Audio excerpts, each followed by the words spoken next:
வேலை செஞ்சுட்டு இருக்கிறேன். கோர் ஓஆர்பி வந்து பாத்தீங்கன்னா எனக்கு ஒரு 5 மந்த் முன்னாடி கிடைச்சது.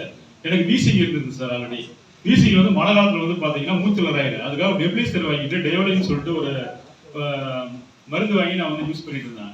கோர் ஓஆர்பி வந்து நான் வந்து காலையில ஈவினிங் 2 நேரம் சாப்பிடுறதுக்கு முன்னாடி 20 ml சாப்பிடுறேன் சார். அது சாப்பிடுறதுல இருந்து வந்து பாத்தீங்கன்னா எனக்கு வந்து நான் சாப்பிடுறது வீசிங்கா மட்டும்தான். அதுக்கப்புறம் எனக்கு ட்ரைனஸ் தூக்கம் இல்லாமல் இருந்தது எல்லாம் வந்து நீங்க பாத்தீங்கன்னா 10 மணிக்கு படுத்தா காலையில 4 மணி 5 மணிக்கு தான் சார் எனக்கு வந்து விழிப்பே வருது. அந்த அளவுக்கு ஒரு ஆழ்ந்த தூக்கம், ஒரு மன நிம்மதி, ஸ்ட்ரெஸ் எனக்கு கம்மியாயிருக்கு.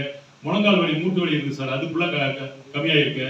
அருமையான ஒரு ரிசல்ட் எனக்கு கிடைச்சிருக்கு. இதை வச்சு அம்மாவுக்கு கொடுத்தேன். அம்மா 73 வயசு சார் எனக்கு.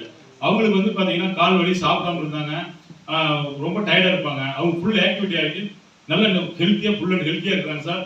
அதுக்கப்புறம் என் மனைவி கொடுத்தேன். மனைவிக்கு வந்து பாத்தீங்கன்னா பேக் பெயின், இந்த பிசிஓடி ப்ராப்ளம், இந்த மென்சஸ் எல்லாம் இருக்குது சார். ஃபுல் ஆரோக்கியமா இருக்காங்க சார். இது வந்து அவங்களுக்கு வந்து மனைவிக்கு வந்து நான் வந்து செம்பி கொடுத்தேன். அம்மாவுக்கு வந்து ஒரு ஓஆர்பி கொடுத்தேன் சார். 2மே ஃபுல் ரிசல்ட் வந்து முன்னாடி இறங்கி நான் ஃபீல்டில் வேலை செய்யறப்போ 11 வயசு 12 வயசு பொண்ணுங்களாம் வந்து 12வது படிக்கிற பொண்ணுங்க வந்து பாத்தீங்கன்னா நண்பருக்கு வந்து அது அவங்க மென்சஸ் ப்ராப்ளம் வந்து ஹாஸ்பிட்டல் போய் எடுத்துருந்தாங்க. அவங்களுக்கு வந்து 20 நாள் இப்போ கரண்ட்லி லேட்டஸ்ட் ரிசல்ட் வந்துருக்கு சார். இந்த கோர் ஓஆர்பி இந்த ரிசல்ட் இதை கொடுத்த குருவுக்கும் தமிழுக்கும் மனமார்ந்த ஆத்மார்த்தமாக நன்றி நான் தெரிவிச்சுக்கிறேன் சார்.